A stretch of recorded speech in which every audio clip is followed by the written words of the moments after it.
bueno, el tema que sigue latente, que queda en deuda, porque sí, ahí viene turismo, viene cultura, vienen otras dependencias que son importantes, nada es desdeñable, pero todo el mundo tiene puestos los ojos en qué va a pasar con la Secretaría de la Defensa y la de Marina, pero más en la defensa.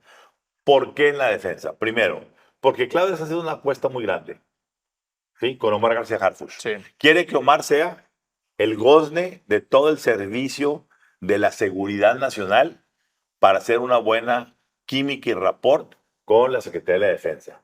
Y sobre todo también con la parte de la inteligencia. Así es. Esa parte lo quiere. Por tanto, va a ser muy importante quién sea este. Se hablaba o se ha estado mencionando que hay confrontaciones hacia adentro, hasta el interior de la Sedena, porque hay dos bandos que quieren imponer y que por eso Claudia Sheinbaum pateó el bote diciendo hasta septiembre, es decir, días antes o un día antes de entrar a tomar posesión, voy a designar al secretario de Defensa.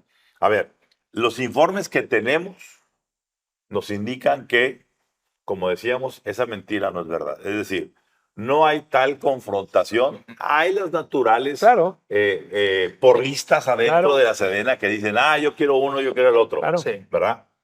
Pero, primero, se comenta en los círculos muy cercanos que quien sugiere a Claudia Sheinbaum que posponga lo más posible esto es Andrés Manuel López Obrador, el presidente. ¿Por qué? Porque él admite que cometió un error en la transición de Peña Nieto, que él nombró con algo de anticipación a Luis Crescencio Sandoval y se dio unas semanas de ese dobleteo, Doble mando. doble mando en un área de que es un solo mando.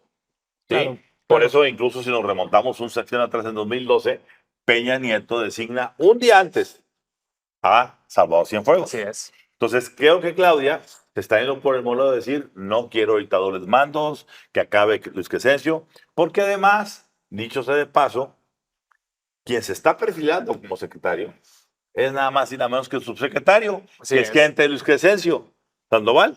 Pero ¿Qué? también muy cercano a Cienfuegos. Sí, claro. No, sí, va con todos, pero ahorita su lealtad está con La Luis línea Crescencio del Sandoval. pedigrí. A ver, ha habido toda una serie de reuniones Sí. entre Luis Crescencio Sandoval, Omar García Harfuch y Gabriel García Rincón, que es este personaje, Subsecretario. este general, ¿sí? Subsecretario, que según la comentocracia está en confrontación para el cargo con Ricardo Trevilla.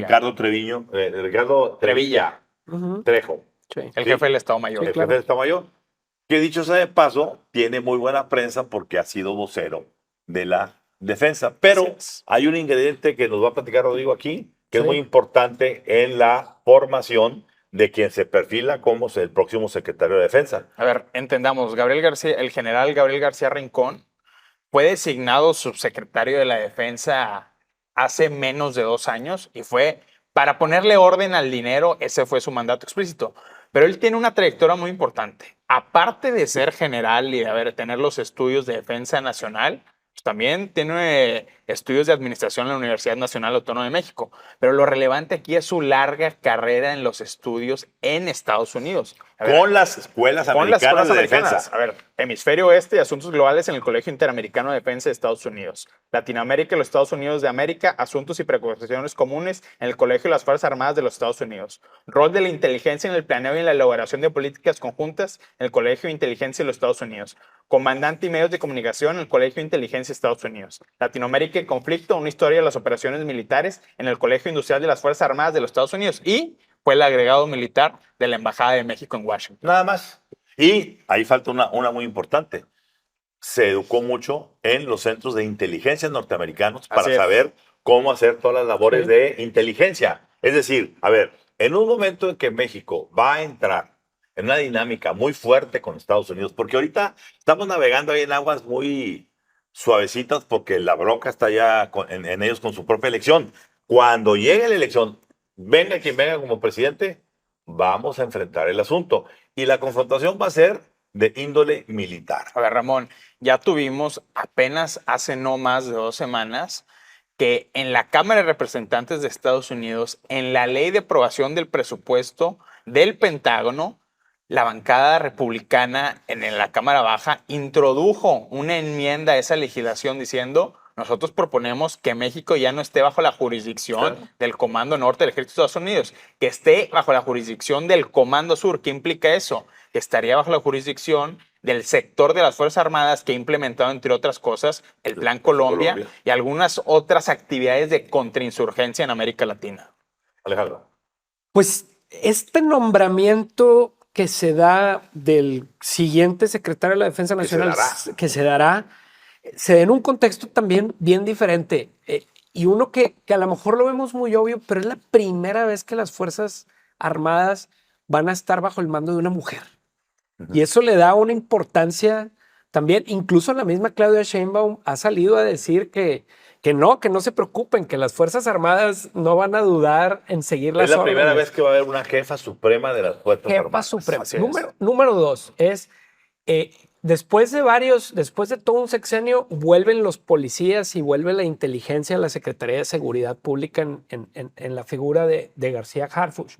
Número tres, como bien dices, se acerca o se perfila un manager militar como García Rincón. ¿Por qué? Porque hablabas tú de toda esa preparación, pero también el general García Rincón es presidente del Consejo del Aeropuerto del AIFA, es presidente del Consejo de la Aerolínea ahora nacional mexicana, ¿sí? Y es presidente del Consejo de los Puertos también de Palenque y de Tulum. O sea, estás diciendo que es un general de altos vuelos. De altos vuelos. Y por otro lado, la influencia que podría tener o el favor que podría tener de Estados Unidos creo que es bien importante. Y surge en esto en un contexto de una noticia que a lo mejor todavía va a agarrar vuelo, pero USA Today recién acaba de revelar que tiene información de que en el 2002 en el 2022, y se da ahorita la noticia, que el cártel Jalisco Nueva Generación habría derribado con un misil al secretario de Seguridad Pública de Aguascalientes hace 2 años. ¿Sí?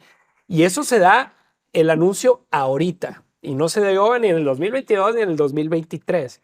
Entonces, es muy importante y quizá podría también ser una señal. Una cosa importante, claro, estás diciendo, para contextualizar. Claro. La importancia de que se revele esa noticia en este momento. Claro. En Estados Unidos. Sí, en Estados Unidos. Es decir, a México pueden entrar misiles que derriban y ese misil puede pasar de México a Estados Unidos y puede hacer cualquier. Pero no es lo único. También hubo recientemente también un caso similar de que se han utilizado drones explosivos dirigidos por primera vez fuera del área de Tierra Caliente, Michoacán y Guerrero. Entonces llama la atención uno que se anuncie desde Estados Unidos, un medio como el USA Today, que también dice que ya ha habido 2 decomisos de misiles de ese tipo, los misiles tipo Javelin. ¿Sí? Entonces, el hecho de que se dé esta influencia y que se hable de un general manager y un general educado en Estados Unidos, creo que no hay más prueba que la mano de Estados Unidos va a jugar un papel preponderante. Sí es muy importante eso, Alejandro, porque no es el asunto de que, para que no se malinterprete, que sea un general pro-yanqui. No, de ninguna manera. El asunto es que por haber sido educado allá, entiende la dinámica mental de las Fuerzas Armadas americanas para poderse coordinar mejor. Claro. Y recordemos que va a ser inevitable, y lo pronosticamos desde aquí ahora, que se tenga que integrar un comando conjunto de Estados Unidos y México para dar fin, le guste o no le guste al presidente López Obrador, a la política de abrazos, no balazos. Ahí es rompimiento número 1. Yo veo que no va a haber continuidad de la política de abrazos, no balazos. Claro. Rompimiento número 2, Sheinbaum vis-a-vis López Obrador. A ver, Omar García Harfuch ya se coordinó con Estados Unidos cuando fue secretario de Seguridad Pública de la Ciudad de México. Esto patente en un importante artículo del Wall Street Journal, donde incluso le celebra el Wall Street Journal que se llegaron a decomisos conjuntos utilizando inteligencia norteamericana. Y ahora vemos la eventual designación de Gabriel García Rincón, un general estudiado en Estados Unidos, un general con este tipo de relaciones, la probable incursión de México en el Comando Sur, son muchísimos contextos nuevos que implican un rompimiento de la política de seguridad. Pero yo también quiero hablar del contexto nacional. Primero, va a ser la Secretaría de la Defensa Nacional con el mayor número de facultades públicas en la historia y con el mayor número de presupuesto también. Número 2, hay algunos cabos por resolver que dejó pendiente el gobierno de Andrés Manuel López Obrador. Puntualmente el caso Ayotzinapa, que tanto le ha afectado a las Fuerzas Armadas. De hecho, apenas esta semana se liberó al general de más alto perfil que estaba detenido por el caso Ayotzinapa. Ahí se empiezan apenas a cerrar algunas válvulas en el contexto de la asociación. Y número 3, ¿cómo está la radiografía de los cárteles mexicanos?